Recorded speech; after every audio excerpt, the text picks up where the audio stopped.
जय हिंद दोस्तों, स्वागत है आपका अपने इस ऑनलाइन प्लेटफॉर्म एग्ज़ाम हब पे। आइए हम लोग यूपी ट्रिपल एससी के द्वारा पीईटी का जो एग्ज़ाम निर्धारित किया गया है, उसी को टारगेट करते हुए यूपी ट्रिपल एससी के द्वारा अब तक जितने भी पेट के एग्ज़ाम हुए हैं, उन सब के प्रीवियस ईयर पेपर को हम लोग एक-एक करके देखेंगे। ये पेपर 15 अक्टूबर 2022 का पहले शिफ्ट का पेपर है। उसको हम लोग हल करने की कोशिश करेंगे और ये आयोग के द्वारा जो रिवाइज़ आंसर की आई है, ऑफ़िशियल, वो जो आंसर की दी गई है, उसी के आधार को हम लोग देखते हुए चलेंगे और ये सीरीज़ कंटिन्यू तरीके से चलेगी। पहले हम लोग आज 15 अक्टूबर 2022 का जो पहले शिफ्ट का पेपर है, उसको देखेंगे, फिर 15 का सेकंड शिफ्ट का देखेंगे, फिर 16 का पहले शिफ्ट का और 16 का सेकंड शिफ्ट का पेपर देखेंगे 2022 का। उसके बाद फिर 21 में एक पेपर हुआ है, 2 पेपर हुआ है, वो एक ही दिन हुआ है। पहला शिफ्ट, दूसरा शिफ्ट जो 24 अगस्त 2021 को हुआ है, उसको हम लोग एक-एक करके देखेंगे। कहने का मतलब ये है कि 6 पेपर हम लोग कम से कम देख के जाएँगे। आने वाला जो आपका एग्ज़ाम है, उसमें कई क्वेश्चन आपको यहाँ से देखने को मिलेंगे रिपीटेड। एक आइडिया ये भी लगेगा कि यूपी ट्रिपल एससी पेट में एग्ज़ाम में कितने डीप जाके सवालों को पूछता है और उस लेवल में हम लोगों को तैयारी करनी है। तो चलिए एक-एक करके शुरुआत करेंगे और एक चीज़ और है भैया कि अगर चैनल पे आपको अच्छा लग रहा है, अच्छा कंटेंट लग रहा है तो प्लीज़ चैनल को सपोर्ट करिएगा, चैनल को सब्सक्राइब करिएगा, लाइक करिएगा और शेयर करिएगा। चलिए क्वेश्चन कह रहा है पादप कोशिका भित्ति निम्नलिखित में से किससे बनी होती है? पादप कोशिका भित्ति निम्नलिखित में से किससे बनी होती है? Glucose, sucrose, cellulose, fructose. 4 option है आपके पास। इसका जो राइट आंसर है वो क्या होगा? इसका जो राइट आंसर है, B is the right answer. Cellulose की बनी होती है। पादप कोशिका भित्ति किसकी बनी होती है? सेलुलोज की बनी होती है। अच्छा, एक चीज़ और है कि प्लांट सेल और एनिमल सेल, जो पादप कोशिका है और एनिमल कोशिका है, उसमें बेसिक डिफरेंस होता है कोशिका भित्ति का। प्लांट सेल में कोशिका भित्ति पाई जाती है, एनिमल सेल में कोशिका भित्ति एब्सेंट होती है। ये भी सवाल कई बार पूछा गया है। फ्रक्टोज की बात करें तो फ्रक्टोज जो है फलों में पाया जाने वाला सबसे मीठी शर्करा होती है। ग्लूकोज फोटोसिंथेसिस की प्रक्रिया में जब फोटोसिंथेसिस की प्रक्रिया होती है तो पौधे ग्लूकोज के रूप में अपना भोजन बनाते हैं। चलिए अगला सवाल देखेंगे हम लोग। क्वेश्चन कह रहा है किस विकल्प में सही विलोम युग्म है? हिंदी के 5 सवाल ऐसे आएंगे और 5 सवाल पैसेज के आएंगे। 2 पैसेज पूछा जाएगा, 10 नंबर के कम से कम पैसेज पढ़ के जाइएगा आप लोग। प्रीवियस ईयर पेपर के जो 8-10 पैसेज है कम से कम उसको पढ़ लीजिएगा। कह रहा है निम्नलिखित में से कौन सा विकल्प सुमेलित युग्म है? नूतन का पुरातन होता है, निषिद्ध का तुच्छ होता है, कर्कश का खुरखुरा होता है, जोड़ का मेल होता है। तो ये पूछ रहा है सुमेलित कौन सा है? सुमेलित कौन सा है? तो इसका जो राइट आंसर होता है भैया क्या होता है? नूतन का होता है पुरातन। नूतन का होता है पुरातन। तो इसका जो राइट आंसर है ए होगा। निषिद्ध का होता है विहित। क्या होता है? विहित। ये भी पूछा गया है कई बार। निषिद्ध का क्या होता है? विहित होता है। ये थोड़ा सा ध्यान दीजिएगा। कर्कश का क्या होता है? कर्कश का होता है मधुर। क्या होता है? मधुर। और जोड़ का होता है बेजोड़ और तुच्छ का होता है महान। अगर इसकी बात करें तो ये होता है महान। महान। तो इसका जो राइट आंसर है ए होगा। A is the right answer. चलिए अगला सवाल देखेंगे। क्वेश्चन कर रहा है ख्याली पुलाव पकाना, मुहावरे से सवाल पूछ दिया है। मुहावरे से सवाल पूछा है। ख्याली पुलाव पकाना जो है किस मुहावरे का अर्थ है? तो 4 ऑप्शन है। इसका जो राइट आंसर है वो क्या होगा? C is the right answer. असंभव बातों की कल्पना करना। आप लोग भी ख्याली पुलाव अक्सर देखे होंगे, लोग पकाते रहते हैं। होना जाना कुछ नहीं है, असंभव बातों को हमेशा सोचते रहते हैं, उसकी कल्पना करते रहते हैं कि ये होगा तब ये होगा तब ये होगा, और होता कुछ नहीं है। इसलिए मेहनत किया जाए, ख्याली पुलाव ना पकाया जाए।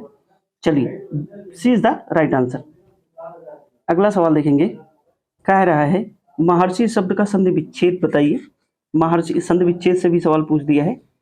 तो इसका जो राइट आंसर है वो क्या होगा? 4 ऑप्शन है आपके पास। इसका जो राइट आंसर है वो क्या होगा? D is the right answer. महाधन ऋषि। महाधन ऋषि महर्षि होता है। कौन सी संधि है? तो आप बताएंगे गुण संधि है। कौन सी संधि है? गुण संधि। स्वर संधि में जो स्वर संधि है, स्वर संधि के प्रकार में दीर्घ संधि, गुण संधि, वृद्धि संधि, यण संधि और अयादि संधि आता है। तो स्वर पूछा जाए तो कितने होते हैं? तो 3 होते हैं। संधि कितने होते हैं? 3 होते हैं। स्वर संधि, व्यंजन संधि और विसर्ग संधि। विसर्ग संधि, 3 संधियां होती हैं। तो ये जो है गुण संधि, स्वर्ग संधि का एक प्रकार है। आप लोग इसको थोड़ा सा ध्यान दीजिएगा। अगला सवाल देखेंगे। क्वेश्चन कह रहा है किस विकल्प में शुद्ध युग्म का अर्थ भेद सही नहीं है? सही नहीं है, इस चीज को ध्यान दीजिएगा। सही है पूछ रहा है कि सही नहीं है। क्या अनिल का हवा होता है और अनल का आग होता है? अंश हिस्सा, अंश कंधा, अपेक्षा आशा, उपेक्षा, निरादर, अवलंब, अधर, अविलंब, विलोकित। तो ये पूछ रहा है कौन सा विलोम का नहीं है। अनिल का हवा होता है, ठीक है। अनल का होता है आग। अनल, पावक, वैश्वानर, ये सब किसके पर्यायवाची हैं? आग के। इस अंश का मतलब होता है हिस्सा, इस अंश का मतलब होता है कंधा। अपेक्षा का होता है आशा और उपेक्षा का होता है निरादर। अवलंब का अधर नहीं होता है, ये गलत है। और अविलंब का विलोकित नहीं होता है। तो इसका जो राइट आंसर है वो क्या होगा? D is the right answer. अच्छा, तो होता क्या है भैया? अवलंब का जो होता है वो सहारा होता है। क्या होता है? सहारा। अवलंब का होता है सहारा और अविलंब का होता है तुरंत। तुरंत। तो इसका जो राइट आंसर है D is the right answer. अगला सवाल देखेंगे हम लोग, थोड़ा सा तेजी से देखेंगे चीजों को। किस विकल्प में सभी शब्द परस्पर पर्यायवाची हैं?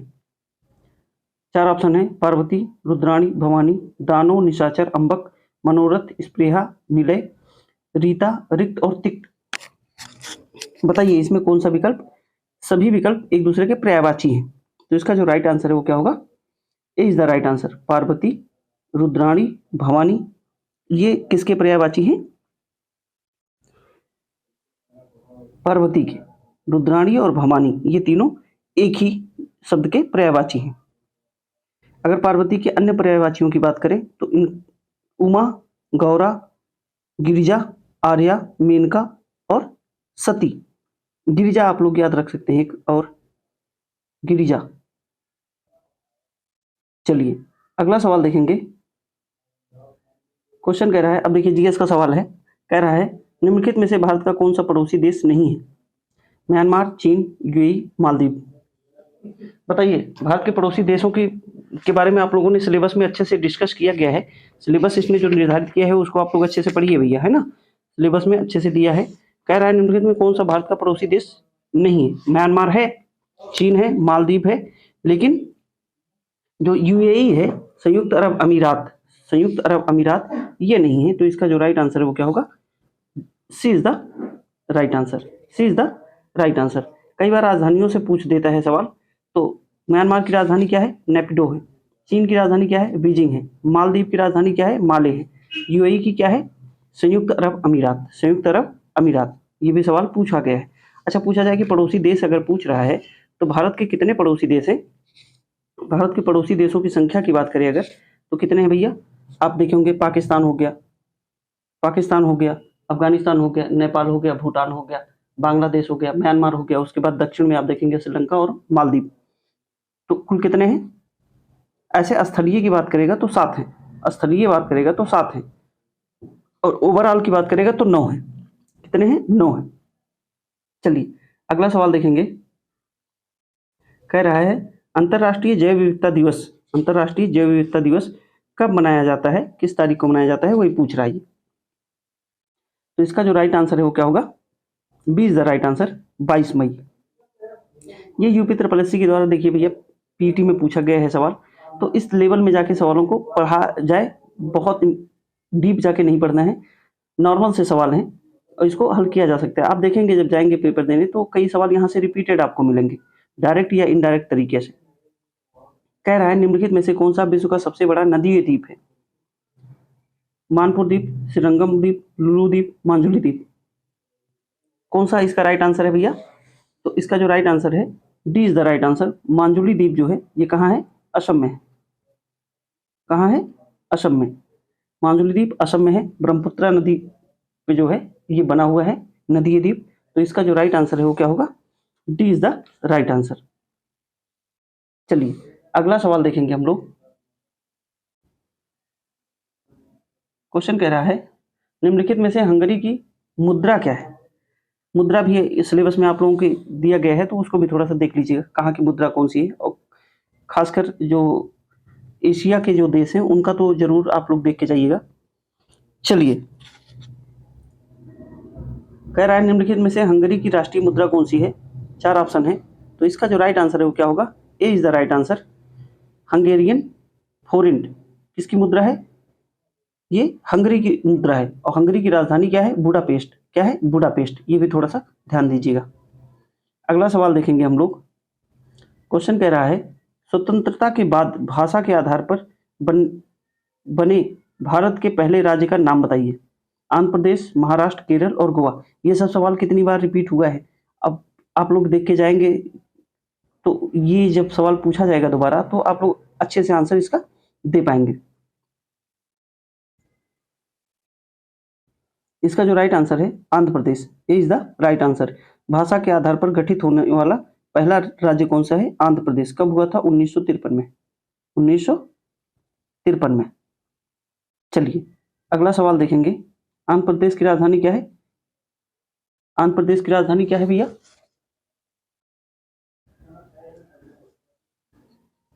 अभी तेलंगाना जो है इससे अलग हुआ है।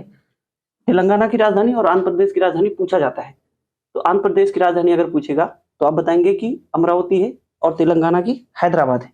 महाराष्ट्र की राजधानी मुंबई है, केरल की तिरुवनंतपुरम है, गोवा की पणजी है। चलिए, अगला सवाल देखेंगे हम लोग। क्वेश्चन कह रहा है लोकसभा में पद धारण करने की न्यूनतम आयु क्या है? लोकसभा में पद धारण करने की योग्यता क्या है, वही पूछ रहा है। क्या 21 वर्ष है, क्या 18 वर्ष है, क्या 25 वर्ष है, क्या 30 वर्ष है?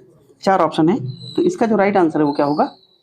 लोकसभा की जब बात करेगा, लोकसभा की बात करेगा तो आप बताएंगे कि 25 वर्ष, और राज्यसभा की बात करेगा, राज्यसभा की बात करेगा तो आप बताएंगे 30 वर्ष।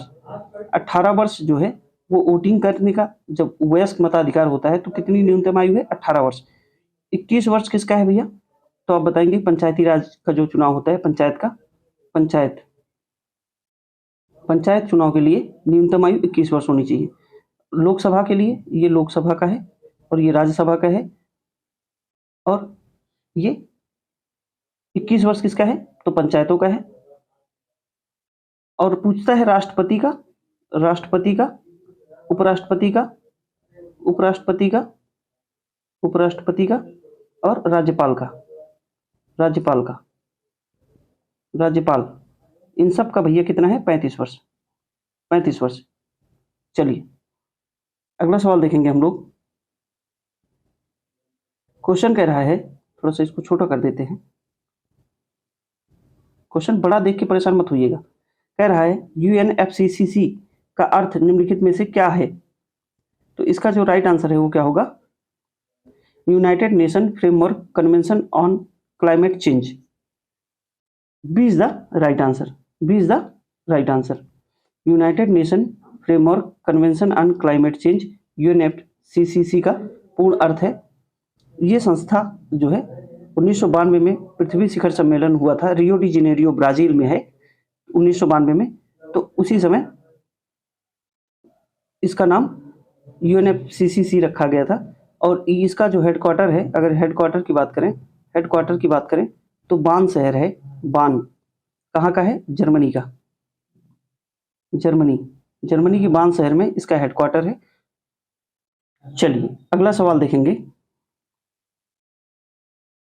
क्वेश्चन कह रहा है नौटंकी निम्नलिखित में से किस राज्य का लोक नृत्य है? नौटंकी लोक नृत्य पूछा गया है। उत्तर प्रदेश, केरल, कर्नाटक, आंध्र प्रदेश। चलिए, इसका जो राइट आंसर है वो क्या होगा? A is the right answer. Uttar Pradesh का है नौटंकी। अच्छा, अगर पूछा जाए कि ये कहाँ कहाँ मनाया जाता है तो आप देखेंगे हाथरस, कानपुर, आगरा, मथुरा, झांसी, बाराबंकी के जो एरियाज हैं वहाँ पे नौटंकी जो है लोक नृत्य के रूप में देखने को मिलता है।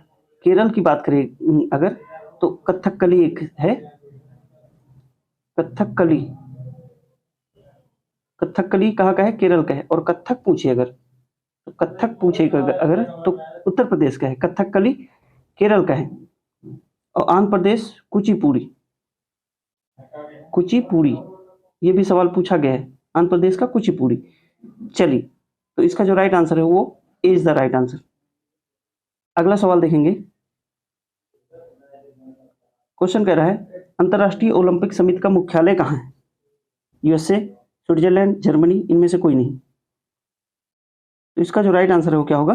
B is the right answer, Switzerland. Switzerland में अंतर्राष्ट्रीय ओलंपिक समिति का मुख्यालय है। ओलंपिक ये जो संस्था है अंतर्राष्ट्रीय ओलंपिक समिति, इसकी स्थापना की बात करेगा अगर, स्थापना कब हुई है तो आप बताएंगे कि 1894। अच्छा, हेडक्वार्टर तो हम देख लिए स्विट्जरलैंड के कहाँ पे? स्विट्जरलैंड के लुसाने में है। कहाँ? लुसाने में है। लुसाने, कई बार यहाँ से सवाल पूछ देता है लुसाने। चलिए अगला सवाल देखेंगे। क्वेश्चन कह रहा है संगमरमर पर पितराधुरा या रंगीन पत्थर की जड़ाई का काम डैश के समय में बहुत लोकप्रिय हुआ। ये एक शैली है मकान बनाने का, या कह सकते हैं कि स्थापत्य कला के लिए, स्थापत्य कला के लिए है ना। पितराधुरा शैली देखने को मिलता है मुगलिया साम्राज्य में। तो जो है किसके समय में सबसे लोकप्रिय रहा है वही पूछ रहा है। तो इसका जो राइट आंसर है वो क्या होगा? इसका जो राइट आंसर है वो क्या होगा? B is the right answer. B is the right answer. चलिए, शाहजहां के समय में ये चीजें आपको देखने को मिलती है। अगला सवाल देखेंगे हम लोग। क्वेश्चन कह रहा है निम्नलिखित में से किस युग में तांबे की पहली बार उपयोग किया गया था? तांबे का पहली बार उपयोग कहाँ किया गया था? तो इसका जो राइट आंसर है वो क्या होगा? B is the right answer. B is the right answer.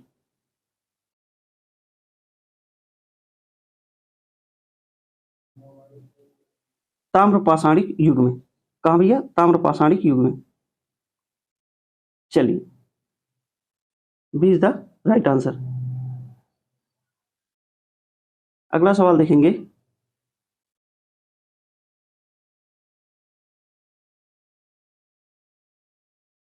कह रहा है निम्नलिखित में से किस स्थान पर प्रथम बौद्ध संगीति का आयोजन किया गया था? कश्मीर, गया, राजगीर, पाटलिपुत्र। 4 ऑप्शन है। जैसा कि आप लोगों को पता होगा कि 4 बौद्ध संगीतियां हुई हैं अलग अलग समयों में। कब कब हुआ है और इसके अध्यक्ष पूछ देता है कई बार कि कौन कौन अध्यक्ष रहे हैं, किसके शासनकाल में हुआ है, ये भी सवाल बना के पूछ देता है। तो चलिए एक एक करके हम चारों को देख लेते हैं। कह रहा है एक फार्मूला है या कह सकते हैं एक ट्रिक है, राजवैभव पाटकुआ में। राजवैभव पाटकुआ में राजगीर, वैशाली, पाटलिपुत्रा और कुंडलवन कश्मीर। तो पहला कहाँ हुआ है? राजगीर में। दूसरा कहाँ हुआ है? वैशाली में। और तीसरा कहाँ हुआ है? पाटलिपुत्रा में। और चौथा कहाँ हुआ है? कुंडलवन कश्मीर में हुआ है। कहाँ हुआ है? कुंडलवन कश्मीर में हुआ है। एक मिनट रुक जाइए थोड़ा सा, सॉरी।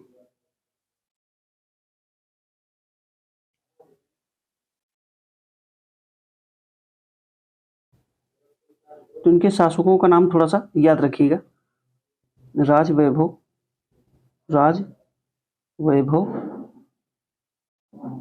पाट कुआं में, कुआं में। इसका मतलब क्या है?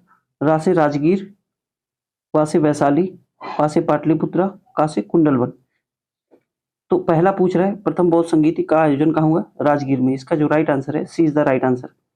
अच्छा, अगर पूछ दे तो राजगीर में जो ये हुआ है प्रथम बौद्ध संगीति, इसके जो अध्यक्ष हैं वो कौन थे? तो आप बताएंगे महाकश्यप, महाकश्यप, महाकश्यप।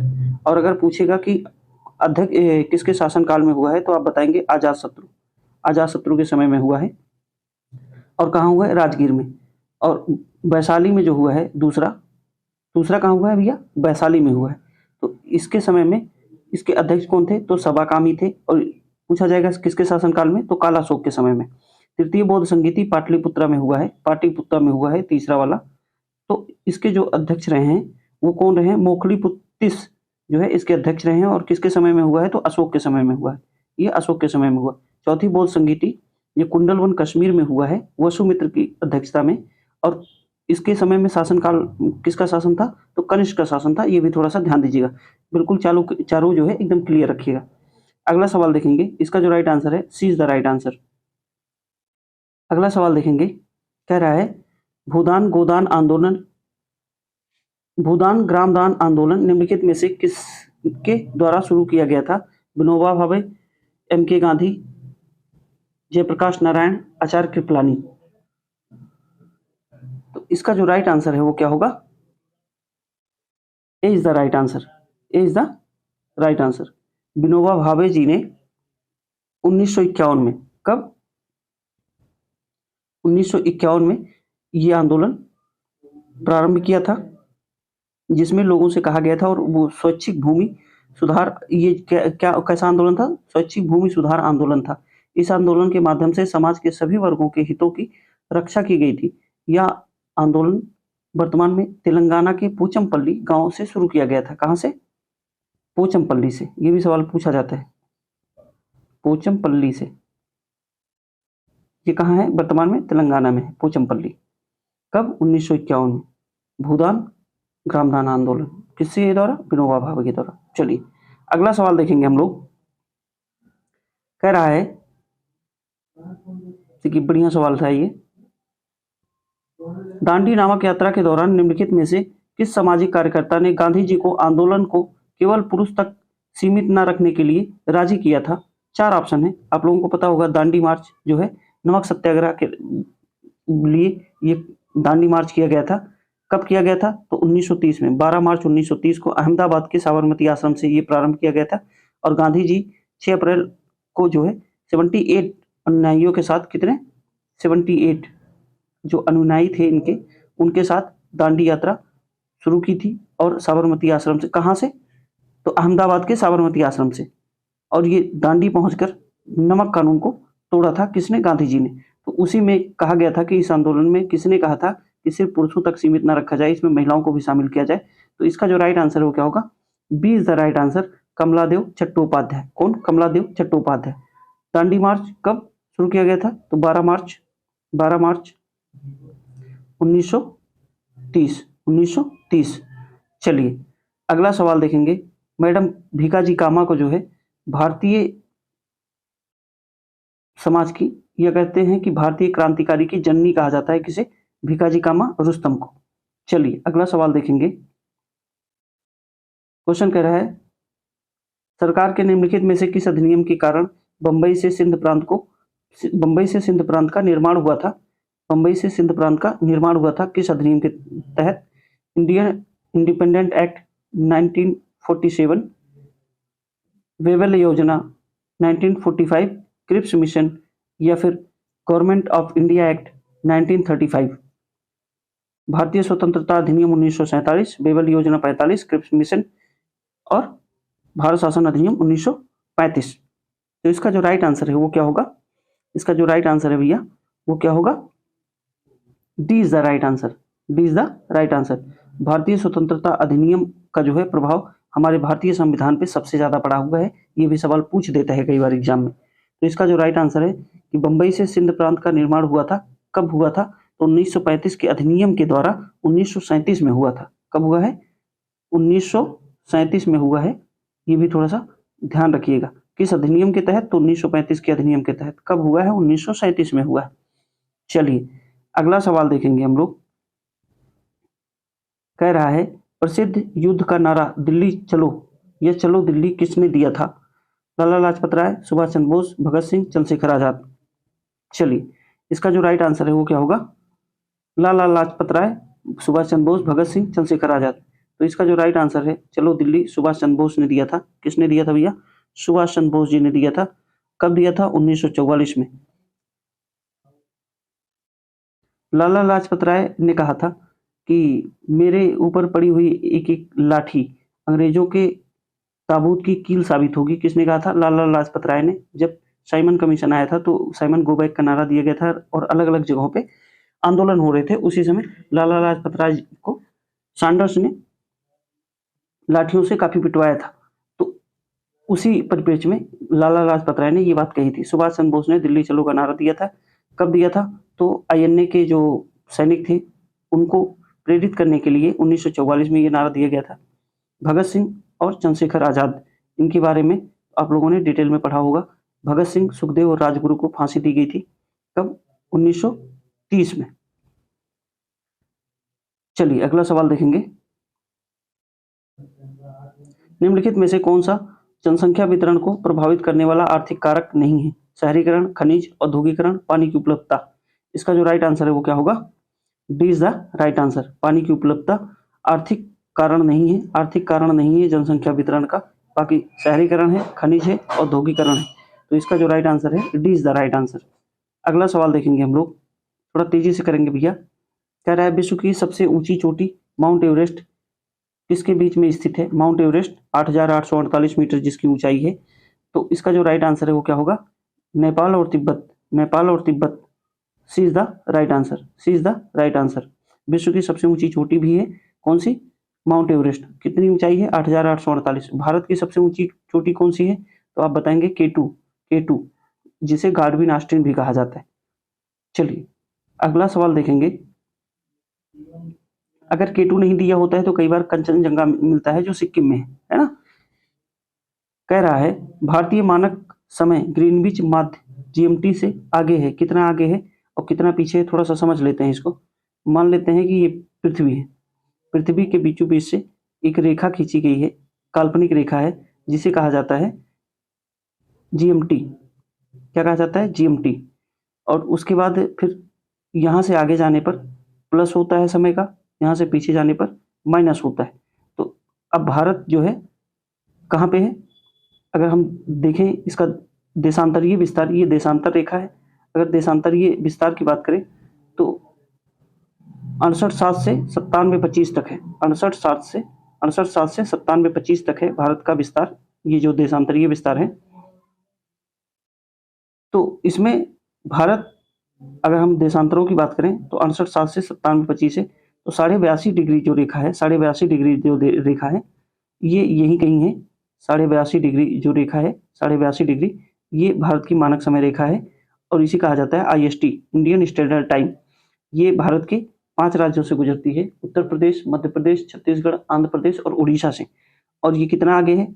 इस GMT से 5.5 घंटे आगे है। कितना आगे है? 5.5 घंटे आगे है। तो वही पूछ रहा है कि कितना आगे है? 5.5 घंटे आगे है। इस वजह से C is the right answer. C is the right answer. अगला सवाल देखेंगे। क्वेश्चन कह रहा है निम्नलिखित में से कौन सा हरित क्रांति की रणनीति का हिस्सा था? हरित क्रांति का रणनीतिक हिस्सा था। तो 4 ऑप्शन है। रासायनिक उर्वरक एवं कीड़ानाशक, उच्च उपज देने वाली किस्मों के बीज, सिंचाई, इनमें से सभी। तो इसका जो राइट आंसर है हरित क्रांति, जैसा कि आप लोगों को पता होगा, इसका जो राइट आंसर है D is the right answer. हरित क्रांति भैया कब चलाई गई थी भारत में? तो आप बताएंगे 1966-67 में। 1966-67 में ये चलाई गई थी और इसमें रासायनिक उर्वरक, कीड़ानाशक, अधिक उपज देने वाली बीजों की किस्में और सिंचाई वगैरह सब कुछ इसमें शामिल किया गया था। हरित क्रांति के जनक पूछा जाता है भारत में, हरित क्रांति के जनक MS स्वामीनाथन। कौन? MS स्वामीनाथन। स्वामीनाथन, इनका भी नाम थोड़ा सा याद रखिएगा। MS स्वामीनाथन भारत में हरित क्रांति के जनक माने जाते हैं। अच्छा पूछिए भारत में दुग्ध उत्पादक के जनक कौन माने जाते हैं? तो आप बताएंगे वर्गीज कुरियन। वर्गीज कुरियन ये किससे संबंधित है? दुग्ध उत्पादन से। और इसके लिए ऑपरेशन कौन सा चलाया गया था? तो ऑपरेशन फ्लड चलाया गया था। कौन? ऑपरेशन फ्लड चलाया गया था। दुग्ध उत्पादन से संबंधित है। कौन है? वर्गीज कुरियन है। हरित क्रांति 1966-67, इसके लिए कौन है? MS स्वामीनाथन। ये भी थोड़ा सा ध्यान दीजिएगा। अगला सवाल देखेंगे। क्वेश्चन कह रहा है निम्नलिखित में से किस नदी को बिहार का शोक कहा जाता है? अब देखिए ये सब सवाल इतनी बार पूछा गया है, रिपीटेड सवाल हैं सब। दामोदर, घाघरा, हुगली, कोसी। तो इसका जो राइट आंसर है वो क्या होगा? इसका जो राइट आंसर है बिहार का शोक कोसी नदी को कहा जाता है। किसको कहा जाता है? कोसी नदी को कहा जाता है बिहार का शोक। अच्छा बिहार में जो ये नदी बहती है ये निकलती कहाँ से, ये पूछा जाता है। तो तिब्बत के चीन वाले हिस्से से निकलती है और ये नेपाल होते हुए भारत में प्रवेश करती है। कौन सी? कोसी नदी, जिसे बिहार का शोक कहा जाता है। चलिए अगला सवाल देखेंगे। क्वेश्चन कह रहा है भारत की पंचवर्षीय योजनाओं को अंतिम स्वीकृति निम्नलिखित में से किसके द्वारा दी गई थी? भारत के उपराष्ट्रपति, वित्त सचिव, राष्ट्रीय विकास परिषद, वित्त मंत्रालय। 4 ऑप्शन है आपके पास। तो इसका जो राइट आंसर है वो क्या होगा? इसका जो राइट आंसर है वो होगा राष्ट्रीय विकास परिषद, नेशनल डेवलपमेंट काउंसिल। के द्वारा जो है अंतिम स्वीकृति दी गई थी किसकी, पंचवर्षीय योजनाओं की। 12 पंचवर्षीय योजनाएं चलाई गई हैं, आप लोगों को पता होगा। 1952 से लेके 2017 तक, 17 तक, 12 से 17 तक 12वीं पंचवर्षीय योजना चली है। तो ये भी थोड़ा सा ध्यान दीजिएगा। तो पंचवर्षीय योजनाओं को स्वीकृति किसने दी, राष्ट्रीय विकास परिषद ने। राष्ट्रीय विकास परिषद की स्थापना कब हुई है, इसकी स्थापना की बात करेंगे अगर, तो ये पूछा गया है 6 अगस्त 1952 को। कब, 1952 को। चलिए अगला सवाल देखेंगे हम लोग। क्वेश्चन कह रहा है, किसी भी विकासशील अर्थव्यवस्था के प्रारंभिक चरणों में अधिकांश गतिविधियां डैश क्षेत्र से संबंधित है। किसकी बात कर रहा है ये कह रहा है किसी भी विकासशील अर्थव्यवस्था के प्रारंभिक चरणों में, यानी कि प्रारंभिक चरणों में अधिकांश गतिविधियां डैश क्षेत्र में संबंधित है। प्रारंभिक चरण में भैया ये होगा कच्चे माल के रूप में। कच्चे माल के रूप में आपने देखा होगा कि प्राथमिक क्षेत्र जो है इसमें शामिल होता है, जैसे कृषि वगैरह हो गई, जो उपज होता है उसके लिए, फिर वो प्रोसेसिंग होता है, फूड प्रोसेसिंग होता है, फिर वो मार्केटिंग होता है, इस तरीके से चीजें चलती हैं। तो प्राथमिक क्षेत्र की चीजें उसमें रिस्पॉन्सिबल होती हैं कच्चे माल के रूप में। अच्छा, पूछा जाएगा कि जीडीपी में सबसे ज्यादा योगदान किसका होता है, तो तृतीय क्षेत्र का होता है।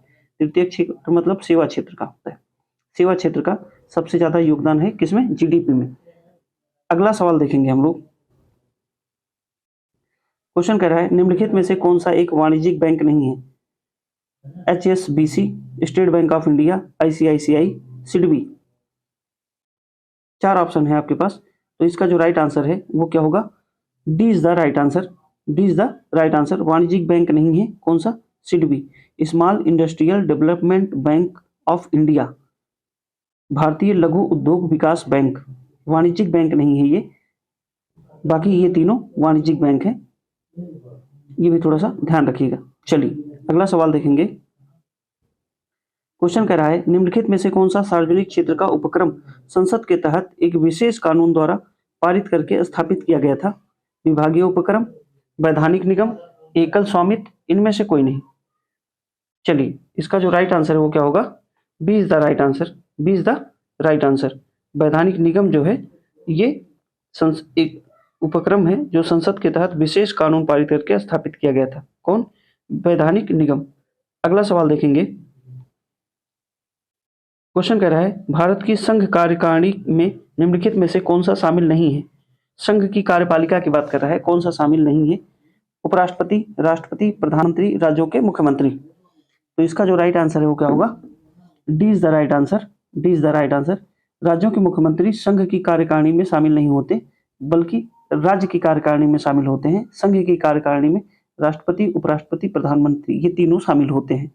चलिए अगला सवाल देखेंगे। क्वेश्चन कह रहा है, निम्नलिखित में से कौन सा अनुच्छेद भारतीय संविधान में सर्वोच्च न्यायालय की स्थापना और गठन की बात करता है, वही पूछ रहा है। अनुच्छेद 120, 118, 122 और 124 इनमें से कौन सा है। तो आपका जो राइट आंसर है वो क्या होगा, अनुच्छेद 124। बहुत ही इंपॉर्टेंट है। अनुच्छेद 124 सुप्रीम कोर्ट की स्थापना या गठन की बात करता है। अच्छा, अगर पूछा जाए कि सुप्रीम कोर्ट के वर्तमान में अध्यक्ष कौन, मतलब CJI कौन है, तो 50वें हैं। कौन हैं, 50वें हैं। कौन है, तो आप बताएंगे कि DY चंद्रचूड़ जी हैं। DY चंद्रचूड़। ये भी जो है एग्जाम में करंट अफेयर के रूप में पूछा जा सकता है। चंद्रचूड़ जी हैं, 50वें हैं। चलिए अगला सवाल देखेंगे। क्वेश्चन कह रहा है, डैश के पास मौलिक अधिकार को लागू करने की शक्ति है। किसके पास मौलिक अधिकार को लागू करने की शक्ति है। आप लोगों को पता होगा कि जो फंडामेंटल राइट्स है, जिसे मौलिक अधिकार कहा जाता है, इसके लिए अनुच्छेद 12 से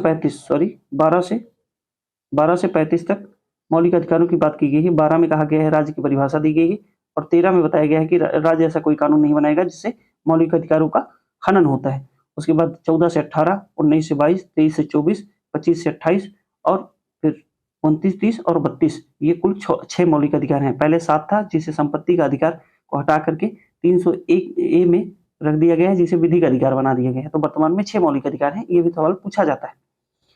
चलिए, तो इसका जो राइट आंसर है वो क्या होगा, लागू करने की शक्ति किसमें है, सर्वोच्च न्यायालय और उच्च न्यायालय। Is the right answer. सर्वोच्च न्यायालय अनुच्छेद 32 और उच्च न्यायालय 226 आर्टिकल, ये आर्टिकल है अनुच्छेद 32 और अनुच्छेद 226 के तहत सुप्रीम कोर्ट और हाई कोर्ट मौलिक अधिकारों के हनन के, अगर हनन होता है मौलिक अधिकारों का, तो आप इस आर्टिकल के तहत अनुच्छेद 32 और 226 के तहत सुप्रीम कोर्ट और हाई कोर्ट क्रमशः जा सकते हैं। चलिए अगला सवाल देखेंगे। और भैया अगर क्लास आपको अच्छी लग रही हो तो प्लीज चैनल को सपोर्ट करिएगा। हम पूरा 6 के 6 पेपर देखेंगे, जो 22 में हुआ है, 21 में हुआ है। 4 पेपर 22 में हुए हैं, 2 पेपर 21 में हुआ है। 6 को हम लोग देखेंगे, अलग अलग मतलब डेट पे हुआ है। एक एक करके हम लोग पूरा पेपर देखेंगे और कोशिश करेंगे कि क्रम से एकदम बिल्कुल जीरो से डिटेल तरीके से आप लोगों को कंटेंट प्रोवाइड कराया जाए। और ये रिवाइज आंसर की के द्वारा आपको आंसर दिया जा रहा है। दरअसल वो जो ओरिजिनल पेपर है वो उसमें कुछ विजुअलिटी ठीक नहीं आ रही थी, इस वजह से इसको एक एक क्वेश्चन करके रखा गया है आप लोगों के सामने। तो चलिए इसको लगाइए, देखिए क्या कह रहा है सवाल। भारत में राष्ट्रीय मानवाधिकार आयोग निम्नलिखित में से किस मंत्रालय के अधीन है? गृह मंत्रालय, रक्षा मंत्रालय, वित्त मंत्रालय, इनमें से कोई नहीं। मानवाधिकार आयोग की बात करता है, ह्यूमन राइट कमीशन की बात कर रहा है, तो किसके अधीन है ये? गृह मंत्रालय, रक्षा मंत्रालय, वित्त मंत्रालय, इनमें से कोई नहीं। तो इसका जो राइट आंसर है वो क्या होगा? A is the right answer. गृह मंत्रालय के अधीन ये काम करता है। कौन? राष्ट्रीय मानवाधिकार आयोग। इसकी स्थापना की बात करें, अगर स्थापना की बात करें, कब हुआ है स्थापना इसका? तो आप बताएंगे 12 अक्टूबर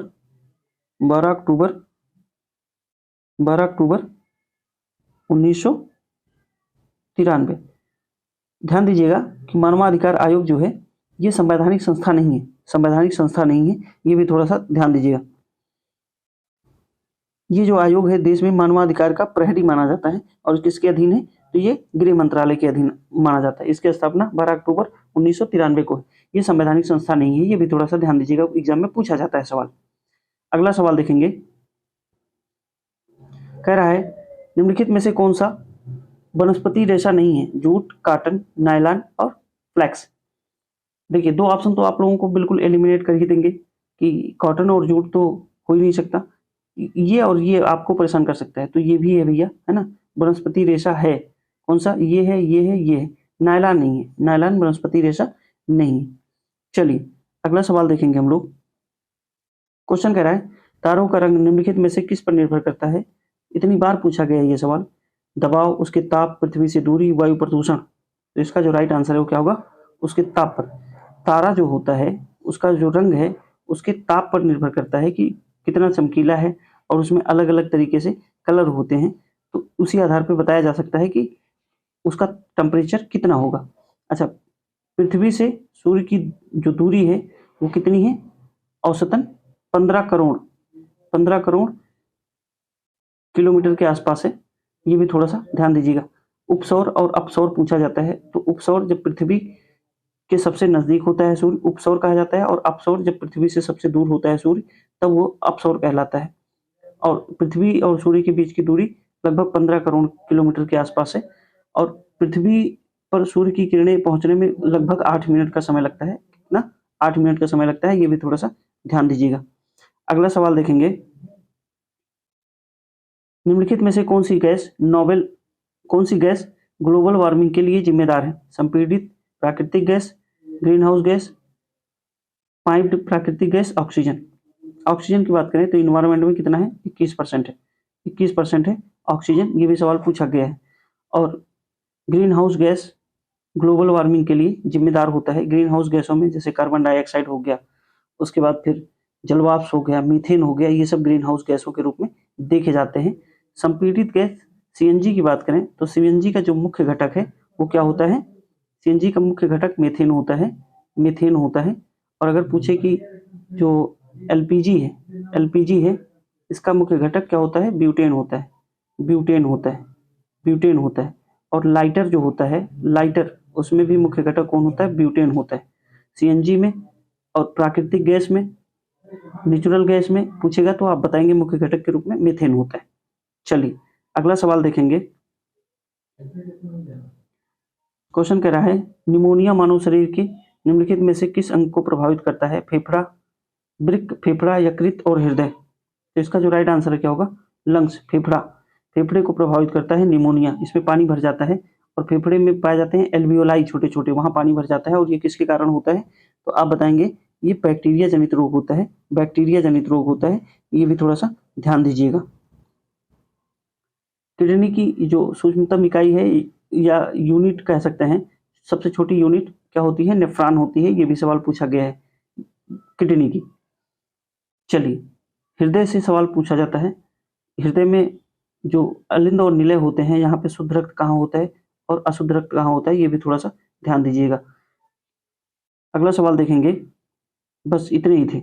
एक चीज़ यहाँ स्पष्ट कर देना चाह रहे हैं भैया कि जो मैथ के डीआई के सवाल पूछे गए हैं, यानी कि 20 नंबर के डीआई के सवाल 5 नंबर ऐसे नॉर्मल तरीके से जो सवाल पूछे गए, यानी कि 25 नंबर वो, और जो पैसेज के सवाल हैं, चाहे वो हिंदी का पैसेज हो या फिर अंग्रेजी का पैसेज हो, वो थोड़ा-सा लेंथी हो जा रहा था और क्लास लंबी ना हो जाए, इस वजह से हमने उसको यहाँ पे नहीं कराया है।